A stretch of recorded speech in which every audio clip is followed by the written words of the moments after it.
Üçüncü olarak yaptığım bu yağlı turşuyu da mutlaka denemelisiniz arkadaşlar. İçerisinde patlıcan var, biber var. Haşlanarak yapılan bir turşu bu. Ve üzerine çok güzel bir sos döküyorum. Şahane bir lezzet oluyor. Bir gün dolapta bekletip ertesi gün yiyebiliyorsunuz. Bu tarifi mutlaka yapın. Harika bir lezzet. Daha önce de yapmıştım. Biberlerim çoktu. Bir de patlıcan da var. Hepsi bahçeden de.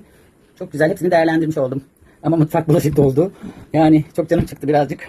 Çok ve birazcık olmadı tabii ki. Neyse. Herkese teşekkür ediyorum güzel yorumlarınız için. Görüşmek üzere.